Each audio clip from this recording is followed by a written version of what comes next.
Мәсәлән, чөнки моның хәтлектәге гайбәтне, сүзне күтәреп, ул морально да бик авыр профессия, физически да бик авыр профессия. Ул кырыйдан караганда гына бик ялтыравыклы кебек. Йокламыйча йөргән төннәрне, акырып елап 5 минуттан елмаеп сәхнәгә чыгып басып 3 сәгать буена 15 сантиметрлы каблукта биеп, соңыннан кирип аякка басып тора алмыйча егылулар һәм башкасы, бу сәхнә артында кала торган әйбер. Һәм моны артистлар әйтергә дә тиеш түгелләр. Менә шулай дип кабул ителә ул. Зарланмагыз. Зарлану түгел, бу чынбарлык.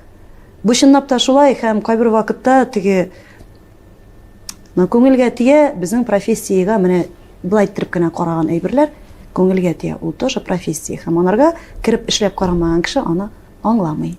Турында эшләргә кирәк. Әйе, һәм монда теге җырлый белә, җырлый белми дигән әйберне халык хәл итә. Шундый бер зур гына бер организм, халык дип атала торган. Менә аңа синең дәүләт бүләкләрендә кирәк түгел. Аңа синең ниндидер теге күпшылыклар, статуслар бер нәрсә кирәк түгел. Ниндидер белгечләр сүзләре дә кирәк түгел аларга. Алар я кабул итәләр, я кабул ит